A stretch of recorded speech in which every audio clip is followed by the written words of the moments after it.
So ಈಗ by election ವಿಚಾರಕ್ಕೆ ಬರೋದಕ್ಕಿಂತ ಮುಂಚೆ 2023ರ ಚುನಾವಣೆಯಲ್ಲಿ ವಿಧಾನಸಭಾ ಚುನಾವಣೆಯಲ್ಲಿ ಏನಾಗಿತ್ತು ದಾವಣಗೆರೆ ದಕ್ಷಿಣ ವಿಧಾನಸಭಾ ಕ್ಷೇತ್ರಕ್ಕೆ ಸಂಬಂಧಪಟ್ಟಂತೆ ಒಂದಿಷ್ಟು ಅಂಕಿ ಅಂಶಗಳನ್ನು ನಿಮ್ಮ ಮುಂದೆ ಇಡುವಂತ ಪ್ರಯತ್ನವನ್ನು ನಾವು ಮಾಡ್ತೀವಿ. ಕಾಂಗ್ರೆಸ್ನಿಂದ ಆ ಸಂದರ್ಭದಲ್ಲಿ ಶಾಮನೂರು ಶಿವಶಂಕರಪ್ಪನವರು ಸ್ಪರ್ಧೆ ಮಾಡಿದ್ರು. 84,298 ಮತಗಳನ್ನು ಶಾಮನೂರು ಶಿವಶಂಕರಪ್ಪನವರು ಪಡೆದುಕೊಂಡಿದ್ರು. ಇನ್ನು ಬಿಜೆಪಿಯಿಂದ ಆಗ ಅಜಯ್ ಕುಮಾರ್ ಅವರು ಸ್ಪರ್ಧೆ ಮಾಡಿದ್ರು. ಅವರು ಪಡೆದುಕೊಂಡಿದ್ದಂಥ ಮತಗಳು 56,410. ಬಿಜೆಪಿ ಅಭ್ಯರ್ಥಿ 56,410 ಮತಗಳನ್ನು ಪಡೆದುಕೊಂಡಿದ್ರು. ಗೆಲುವಿನ ಅಂತರ ಎಷ್ಟಿತ್ತು? 27,888. ಶಾಮನೂರು ಶಿವಶಂಕರಪ್ಪನವರು ಗೆದ್ದು ಬೀಗಿದ್ರು. 27,888 ಮತಗಳನ್ನು ಪಡೆದುಕೊಂಡು ಅಂದರೆ ಅಂತರದಲ್ಲಿ ಗೆದ್ದಿದ್ರು. ಸೊ ಈ ನಿಟ್ಟಿನಲ್ಲಿ ಈ ಬಾರಿ ಏನಾಗುತ್ತೆ ಅನ್ನೋ ಒಂದು ಪ್ರಶ್ನೆ ಅಂತೂ ಇದ್ದೇ ಇದೆ. ಇನ್ನು ದಾವಣಗೆರೆ ದಕ್ಷಿಣದ ಜಾತಿ ಲೆಕ್ಕಾಚಾರ ಹೇಗಿದೆ? ಯಾವ ಒಂದು ಜಾತಿಯ ಜನಸಂಖ್ಯೆ ಅಥವಾ ಮತದಾರರು ಹೆಚ್ಚಾಗಿದ್ದಾರೆ ಅನ್ನೋದನ್ನ ಗಮನಿಸ್ತಾ ಹೋಗೋಣ. ಮೊದಲಿಗೆ ಮುಸ್ಲಿಂ ಸಮುದಾಯ 65,000 ಮತದಾರರಿದ್ದಾರೆ. ಇನ್ನು ಲಿಂಗಾಯತರು 38,000 ಮತದಾರರಿದ್ದಾರೆ ಲಿಂಗಾಯತರು. ಅದಾದ ನಂತರ ಎಸ್ ಟಿ ಸಮುದಾಯ 32,000 ಇದ್ದಾರೆ, ಎಸ್ ಟಿ ಸಮುದಾಯದವರು. ಅದಾದ ನಂತರ ಎಸ್ ಸಿ ಸಮುದಾಯ 29,000. ಸೊ ನಾಲ್ಕನೇ ಒಂದು ಪ್ರಬಲ ಸಮುದಾಯ ಅನ್ಬೋದು ಆ ಒಂದು ಕ್ಷೇತ್ರದಲ್ಲಿ.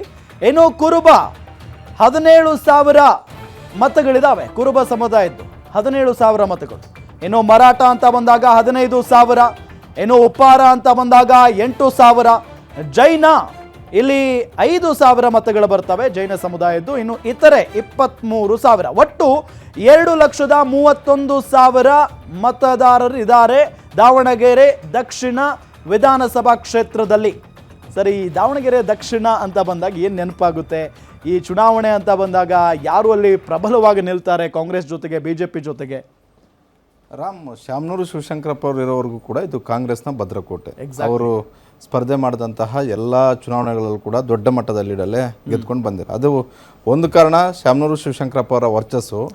ಮತ್ತೊಂದು ಕಾರಣ ಏನಂತ ಹೇಳಿದ್ರೆ ಬಿಜೆಪಿಯಲ್ಲಿ ಪ್ರಬಲ ಅಭ್ಯರ್ಥಿಯ ಕೊರತೆ ಮೊದಲಿಂದಲೂ ಕೂಡ ಇತ್ತು. ಯಾವ ಚುನಾವಣೆಯಲ್ಲೂ ಕೂಡ ಪ್ರತಿ ಬಾರಿನೂ ಕೂಡ ಟೆಸ್ಟ್ ಮಾಡಿದ್ದೆ ಬಿಜೆಪಿ ಅವರು. ಹೊಸ ಮುಖಗಳನ್ನ ತರ್ತಾ ಇದ್ರು ಶಾಮನೂರು ಶಿವಶಂಕರಪ್ಪ ವಿರುದ್ಧ. ಹೀಗಾಗಿ ಶಾಮನೂರು ಶಿವಶಂಕರಪ್ಪ ಅವ್ರಿಗೆ ಒಂದು ಕಡೆ ಕ್ಷೇತ್ರವೂ ಕೂಡ ಅದೇ ರೀತಿ ಇತ್ತು. ಯಾಕಂದ್ರೆ ಮುಸ್ಲಿಂ ಡಾಮಿನೆಂಟ್ ಇರುವಂತಹ ವಿಧಾನಸಭಾ ಕ್ಷೇತ್ರ, ಲಿಂಗಾಯತ ಪ್ರಾಬಲ್ಯ ಇರುವಂತಹ ಕ್ಷೇತ್ರ, ಅದೇ ರೀತಿ ಅಹಿಂದ ಮತಗಳು ಹೆಚ್ಚಿರುವಂತಹ ಕ್ಷೇತ್ರ. ಹೀಗಾಗಿ ಬಿಜೆಪಿಯವರು ಕೊನೆಯ ಬಾರಿಗೆ ಅಜಯ್ ಕುಮಾರ್ ಅಂದ್ರೆ ಲಿಂಗಾಯತ ಸಮುದಾಯದಿಂದಲೇ ಒಬ್ಬ ಯುವಕನನ್ನ ತಂದು ನಿಲ್ಲಿಸಿದ್ರು ಕೂಡ ದೊಡ್ಡ ಮಟ್ಟದ ಫೈಟ್ ಕೊಡ್ಲಿಕ್ಕೆ ಆಗ್ಲಿಲ್ಲ. ಆದ್ರೆ ಹಿಂದಿಗಿಂತಲೂ ಕೂಡ 2023 ವಿಧಾನಸಭಾ ಚುನಾವಣೆಯಲ್ಲಿ ಹೆಚ್ಚು ಮತಗಳನ್ನ ಗಳಿಸ್ಕೊಳ್ಳೋದ್ರಲ್ಲಿ ಅಜಯ್ ಕುಮಾರ್ ಸಕ್ಸಸ್ ಆದ್ರು ಅನ್ನೋದು ಬಿಟ್ರೆ, ಆದ್ರೆ 27,000 ಅಂತರದಲ್ಲಿ ಶಾಮನೂರು ಶಿವಶಂಕರಪ್ಪ ಅವರು ಗೆಲ್ಲೋದಕ್ಕೂ ಕೂಡ ಕಾರಣ ಆಗಿತ್ತು. ಹೀಗಾಗಿ 4-5 ಚುನಾವಣೆಗಳನ್ನ ನಾವು ನೋಡಿದಾಗ ಶಾಮನೂರು ಶಿವಶಂಕರಪ್ಪ ಅವರು ಸ್ಪರ್ಧೆ ಮಾಡಿದಂತಹ ಎಲ್ಲಾ ಚುನಾವಣೆಗಳು ಕೂಡ ಅವ್ರಿಗೆ ಎದುರಾಳಿ ಇರಲಿಲ್ಲ. ಹೌದು. ಹೀಗಾಗಿ ಬಿಜೆಪಿಯ ಪ್ರತಿ ಬಾರಿನೂ ಕೂಡ ಟೆಸ್ಟ್ ಮಾಡುವಂತಹ ಅಭ್ಯರ್ಥಿಗಳನ್ನ ತಂದು ಕೂರಿಸ್ತಾ ಇದ್ರು. ಈ ಬಾರಿನೂ ಕೂಡ ಅಲ್ಲಿ ಕ್ಯಾಸ್ಟ್ ಈಕ್ವೇಷನ್ ಮಾಡೋದ್ರಲ್ಲಿ ಬಿಜೆಪಿ ವಿಫಲ ಆಗಿದೆ ಅನ್ನುವಂತ ಒಂದು ಆರೋಪಗಳು ಬಿಜೆಪಿ ನಾಯಕಗಳಿಂದ ಬಂದಿದೆ. ಅದು ಮುಂದೆ ನಾವು ನೋಡೋಣ. ಆದ್ರೆ ಶಾಮನೂರು ಶಿವಶಂಕರಪ್ಪ ಇರೋರು ಕೂಡ ಇವತ್ತು ಅಲ್ಲಿ ಮುಸ್ಲಿಂ ವರ್ಸಸ್ ಅದರ್ಸ್ ಅನ್ನುವಂತಹ ರೀತಿಯಲ್ಲಿ ಚುನಾವಣೆ ಆಗ್ತಿದೆ. ಆದ್ರೆ ಶಾಮನೂರು ಶಿವಶಂಕರಪ್ಪ ಸ್ಪರ್ಧೆ ಮಾಡಿದಾಗ ಮುಸ್ಲಿಮರು ಚಕಾರ ಎತ್ತಿರ್ಲಿಲ್ಲ, ಅದೇ ರೀತಿ ಕುರುಬರು ಚಕಾರ ಎತ್ತಿರ್ಲಿಲ್ಲ, ಲಿಂಗಾಯತರು ಚಕಾರ ಎತ್ತಿರ್ಲಿಲ್ಲ. ಪ್ರಶ್ನಾತೀತ ನಾಯಕ ಅನ್ನೋದಕ್ಕಿಂತಲೂ ಕೂಡ ಎಲ್ಲಾ ಸಮುದಾಯಗಳನ್ನ ಒಪ್ಪಿಕೊಳ್ಳುವಂತಹ ನಾಯಕ ಶಾಮನೂರು ಶಿವಶಂಕರಪ್ಪ ಆಗಿದ್ರು. ವೀರಶೈವ ಲಿಂಗಾಯತ ಮಹಾಸಭಾದ ಒಂದು ಸಮುದಾಯದ ಅಧ್ಯಕ್ಷರಾಗಿದ್ರು ಕೂಡ, ಆ ಸಮುದಾಯದ ಅಧ್ಯಕ್ಷರಾಗಿದ್ರು ಕೂಡ ಬೇರೆ ಸಮುದಾಯಗಳು ಕೂಡ ಅವರನ್ನು ಒಪ್ಪಿಕೊಳ್ಳುವಂತ ಒಂದು ಕೆಲಸ ಆಗಿತ್ತು. ಒಂದು ಕಡೆ ಶಾಮನೂರು ಶಿವಶಂಕರಪ್ಪ ಅವರ ದಾವಣಗೆರೆ ಕೊಟ್ಟಂತಹ ಒಂದು ಕೊಡುಗೆ, ಜೊತೆಗೆ ಆ ಕ್ಷೇತ್ರದಲ್ಲಿ ಒಂದು ಆರೋಪ ಇದ್ದೇ ಇದೆ. ಶಾಮನೂರು ಶಿವಶಂಕರಪ್ಪ ಅವರು ಇಷ್ಟು ಬಾರಿ ಗೆದ್ದೋದ್ರು ಕೂಡ ನಮ್ಮ ಕ್ಷೇತ್ರಕ್ಕೆ ಮೂಲಭೂತ ಸೌಕರ್ಯಗಳ ಕೊರತೆ ಇದೆ ಅಂತ ಹೇಳ್ಬಿಟ್ಟು ಅದು ಈ ಬಾರಿಯ ಚುನಾವಣೆಯಲ್ಲಿ ಅದೇನಾದ್ರೂ ವರ್ಕೌಟ್ ಆಗುತ್ತಾ? ಇಲ್ಲ ಶಾಮನೂರು ಸಮರ್ಥ ಅವರನ್ನ ಶಾಮನೂರು ಶಿವಶಂಕರಪ್ಪ ಅವರ ಅಕಾಲಿಕ ಮರಣದಿಂದ ಬಂದಂತಹ ಬೈ ಎಲೆಕ್ಷನ್ ಆಗಿರೋದ್ರಿಂದ ಸಹಜವಾಗಿ ಮರ್ಸಿ ಮೇಲೆ ಚುನಾವಣೆ ನಡೆಯೋದು ಸಹಜ.